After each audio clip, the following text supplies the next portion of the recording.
पांचवें चरण में यूपी के अवध प्रांत में मतदान होना है और इनको साधने के लिए पीएम नरेंद्र मोदी ताबड़तोड़ रैलियां करते नजर आए और विपक्ष पर जमकर उन्होंने निशाना भी साधा है। रिपोर्ट देखिए।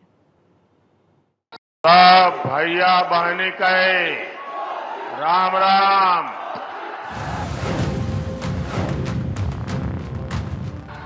लोकसभा चुनाव के लिए देश भर में चुनाव प्रचार जोरों पर है। पीएम नरेंद्र मोदी ने यूपी के बाराबंकी और फतेहपुर में चुनावी जनसभा में ताबड़तोड़ रैलियां की और विपक्ष पर जमकर निशाना साधा। साथ ही पीएम नरेंद्र मोदी ने कहा कि बीजेपी की दमदार सरकार की जनता को विकास दे सकती है।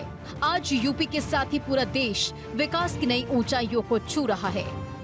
आप मुझे बताइए, 100 सीसी के इंजन से 100 सीसी के इंजन से आप 1000 सीसी की रफ्तार ले सकते हैं क्या?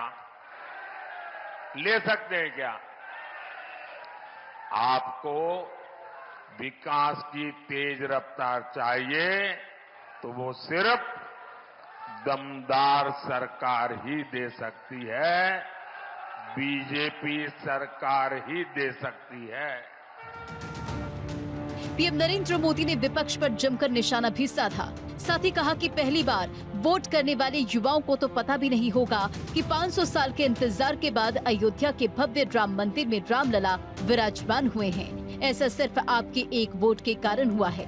लेकिन सपा कांग्रेस वाले अब राम मंदिर के फैसले को पलटने की बात कर रहे हैं। ये लोग रामलला को फिर से टेंट में भेज देंगे और मंदिर पर बुलडोजर चलवा देंगे। 500 साल का इंतजार, ये इतिहास की बहुत बड़ी घटना है कि पीढ़ी दर पीढ़ी हमारे पूर्वज संघर्ष करते रहे, बलिदान देते रहे, त्याग की पराकाष्ठा करते रहे। लेकिन आज 500 साल का इंतजार खत्म हुआ कि नहीं हुआ? रामलला भव्य मंदिर में विराजित हुए कि नहीं हुए? बाबा साहब आंबेडकर जब संविधान बन रहा था तब धर्म के आधार पर आरक्षण के सबसे बड़े विरोधी थे। धर्म के आधार पर आरक्षण नहीं होगा, ये संविधान सभा ने निर्णय किया था। लेकिन 10 साल पहले यहां यूपी में इन लोगों ने धर्म के आधार पर आरक्षण देने की कोशिश की थी और कर्नाटका में तो कर दिया। क्या यहां आपका आरक्षण कोई लूट जाए आपको मंजूर है क्या? अरे बाबा साहब आंबेडकर ने जो दिया है उसको कोई हाथ नहीं लगा सकता है। वहीं पीएम नरेंद्र मोदी ने सपा और कांग्रेस पर भी निशाना साधा और दिन रात मुसलमानों की बात करने का आरोप लगाया। पीएम नरेंद्र मोदी ने कहा कि कांग्रेस वाली संविधान का अपमान करते हैं क्योंकि डॉक्टर अंबेडकर धर्म के आधार पर आरक्षण देने का विरोध करते थे, लेकिन कांग्रेस धर्म के आधार पर आरक्षण दे रही है। सपा कांग्रेस वाले सरकार में आए तो रामलला को फिर से टेंट में भेजेंगे और मंदिर पर बुलडोजर चलवा देंगे।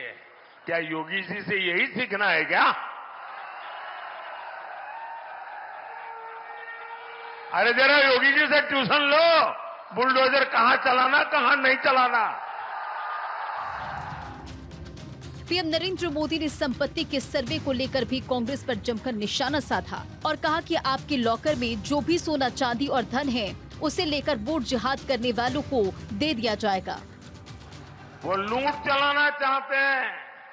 वो क्या कहते हैं कि आपके पास जो है आपसे लेकर के जिसके पास नहीं है उसको दे दिया जाएगा।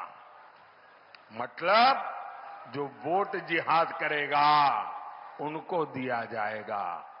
भाइयों बहनों, ये इनका ट्रैक रिकॉर्ड है। लोकसभा चुनाव के 4 चरणों का मतदान हो चुका है। अब 5वें चरण के लिए राजनीतिक दल प्रचार प्रसार में जुटे हुए हैं और ज्यादा से ज्यादा सीटें जीतने का दावा कर रहे हैं। वहीं बीजेपी को मिशन 400 पार के लिए यूपी से काफी उम्मीदें हैं। लिहाजा पीएम नरेंद्र मोदी जनसभाओं के जरिए विपक्षियों पर हमलावर हैं। Bureau report, Bharat 24।